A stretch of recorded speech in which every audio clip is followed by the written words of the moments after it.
বন্ধু, কালকে নিমাইতে কল দিছিল, তা ওদের যে পূজা শুরু হয়েছে ওখানে গেলাম। বৌদি দিদিরা যে ডান্স করছে, ঠিক আছে, একদম কোমর দুলায়া, হ্যাঁ, পুরাই পাংখা চিল, মানে এতটা মজা পাইছি, বিনোদন এত মজা পেয়েছি আসলে কি বলবো। প্রতি বছর এরকম অনুষ্ঠান হলে আমাদের ইনভাইট করে আমি যাই, ভাই বন্ধু আছে, তা চিন্তা করতেছে আছে তোকে নিয়ে যাই, নতুন চমক। বন্ধু আজকে আমিও যাবো, ঠিক আছে, আজকে যাবো শেষ পুজো, আজকে ওরা মূর্তি ডুবাইবে আর দেই দুদিনে প্রেম টেম করতে পারিনি। বন্ধু, কালকে বৌদি দুটো পাঠাইছি, নাম্বার টাম্বার দিয়ে কথা হলো রাতে, বেশ মজা পেয়েছি, ঠিক আছে। আর ডান্স তো দেখোস নাই, আজকে আবার যাচ্ছি, ওরা আসবে, ঠিক আছে। তো মনে কর পুরাই জামাই ফেলাইবে একবারে। তুই যাবি না আমার সাথে? আমি যাবো না। আচ্ছা চল, আচ্ছা যাই তাহলে। তোমরা কোথায় যাচ্ছ ভাইয়া? ভাই ওই যে নিমাই আছে না আমার বন্ধু, ও দাওয়াত করলো, ওদের পূজা নাকি আজকে দশমী, ঠিক আছে, তা ওই দেখতে যাচ্ছিলাম। আচ্ছা, তোমরা পূজার মণ্ডপে যাবা? আমার 10 মিনিট সময় দেওয়া যাবে? আচ্ছা ঠিক আছে, আমার একটু সময় দাও, তোমার সাথে কিছু কথা বলবো। ও আচ্ছা, সময় দেবো, আচ্ছা ঠিক আছে, চলেন তাহলে কথা বলি।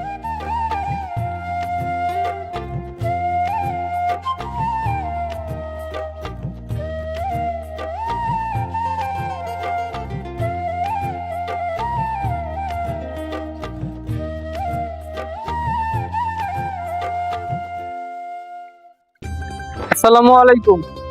ওয়ালাইকুম আসসালাম। কি অবস্থা ফাহাদ? আমাকে এত তাড়াতাড়ি কল দিলা যে? ইমার্জেন্সি বলে কথা বলবা, কি বলো আমাকে বলো শুনি। পাখা যাইতে আমার সাথে, রাস্তায় কি কথা বলবো? এই কি তোমার আব্বু? এই রহমতুল্লাহ, এদিকে আসো।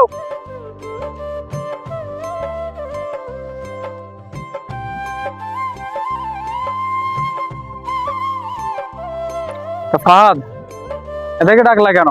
কি হয়েছে আমাকে বলো, আমি শুনি কি ঘটনা। আচ্ছা রাশেদুল সাহেব, একটু দাঁড়ান, ওদের ডাকছি, একটু কারণ আছে।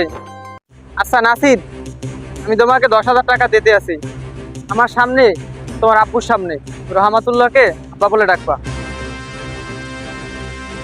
কি বলেন ফাহাদ ভাই, আমার আব্বু থাকতে আমি আমার ছোট ভাইয়ের বয়সে একজনকে আব্বু বলবো? কি সব উল্টোপাল্টা কথা বলেন, মাথা ঠিক আছে আপনার?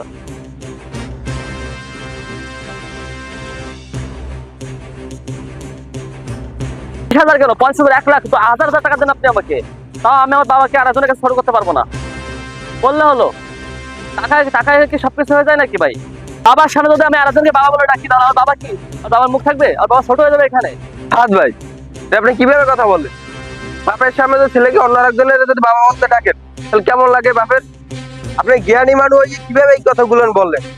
আচ্ছা ঠিক আছে, তোমার শান্ত হও, সবকিছু আমি তোমাদেরকে বুঝাই বলতে আছি। আচ্ছা নাসির, তোমার বাবার সামনে অন্য আরেকজনকে তুমি বাবা রাখতে পারবে না, কারণ তোমার বাবা ছোট হবে বলে। তোমার রব কে? তোমাকে খাওয়ায় কে, পড়ায় কে? এই পৃথিবীতে আলো বাতাস দিয়ে তোমাকে বাঁচাই রাখছে কে? অবশ্যই আল্লাহ সুবহানাহু ওয়া তাআলা, যার অশেষ রহমতে, তিনার নিয়ামত খেয়ে আমি এখনো বেঁচে আছি।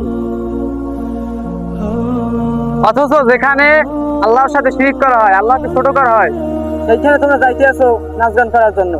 আচ্ছা শোনো, তোমার এক বন্ধুকে আজকে তো জুমার দিন, নামাজ পড়ার জন্য দাওয়াত দিবা, আর দুপুরে গরুর গোশত দিয়ে ভাত খাওয়ার জন্য বলবা, দেখবা সে খায় কিনা, তাহলে আমি 1,00,000 টাকা তাকে দেবো। টাকা কেন ভাই, ওকে হাজার হাজার লাখ লাখ টাকা দিলে ওরা তো আমাদের সাথে আসবে না, নামাজও পড়তে আসবে না, গরু মসজিদে ভাতও খাবে না, কারণ ওরা তো হিন্দু, আমরা মুসলিম, ওদের ধর্মের নেতৃত্ব আলাদা, কেমনে আসবে তারা? আচ্ছা তুমি বললা ও হিন্দু আর আমরা মুসলিম, এই কারণে ওরা আসবে না, তুমি কি করে ওদের পূজার মণ্ডপে যাবা?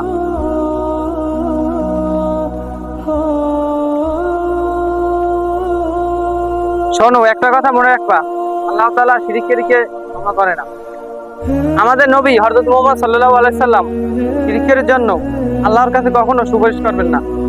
শোনো, একটা কথা মনে রাখবা, আমরা মুসলিম, ওরা হিন্দু, ওদের ধর্ম ওদের কাছে, আমাদের ধর্ম আমাদের কাছে। আর একটা কথা শোনো, ধর্ম যার যার, উৎসবও তার তার, এখানে তোমার যাওয়ার কোনো প্রয়োজন নাই। আর তারা যখন আমাদের কোনো অনুষ্ঠানে আসে না, আমাদের উচিত তাদের কোনো অনুষ্ঠানে দাওয়াত দিলেও যাওয়া উচিত না। তোকে কি আমি এই কারণে মাদ্রাসা পড়ালেখা শিখাইছি যে ইসলামের বিষয় তুমি জানো, শিখো। একটা কথা মনে রাখবো, আমার মুসলমান। আর তুমি এগুলো কি করতে যাচ্ছ, নাচ গান করতে যাইতেছো, এটা কি আমাদের সামনে আছে? আচ্ছা রাশিদুল সাহেব, গরম হইয়েন না, আমি ওরে যে কথাগুলা বলছি যদি ওর মাথায় ঢুকে তাই আজকে থেকে ও সবসময় নামাজ পড়বে।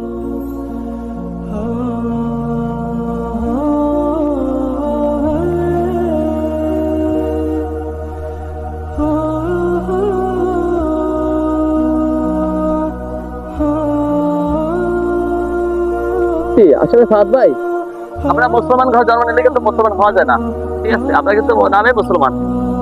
আমাদের এমন একটা পর্যন্ত হয়ে গেছে যে হিন্দুদের সংস্কৃতি গুলো ফলো করি, খ্রিস্টানদের সব সংস্কৃতি ফলো করি, ঠিক আছে? এটা সেটা সবকিছু ওদের ফলো করি, কিন্তু আমাদের ইসলামে এত সুন্দর নীতি রীতি নিয়ম কানুন আছে, এগুলো আমরা একটা বারও দেখি না, ঠিক আছে?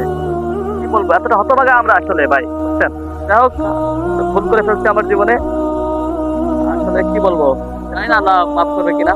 আচ্ছা শোনো, তুমি যদি সঠিকভাবে তওবা করো আর যদি শিরিক না করো, আল্লাহ তাআলা অবশ্যই তোমাকে ক্ষমা করবে। আচ্ছা রাশিদুল সাহেব শোনেন, প্রত্যেকটা বাবা মার উচিত তার ছেলে কোথায় যায়, কি করে না করে সবকিছু খোঁজ খবর রাখা। আর সে জাহান্নামে একা যাবে না, সাথে আপনাকেও নিয়ে যাবে। আচ্ছা ঠিক আছে, এখন থেকে 5 ওয়াক্ত নামাজ পড়বা, ভালো পথে চলবা, ঠিক আছে? আচ্ছা ঠিক আছে, যাও তাই, হ্যাঁ?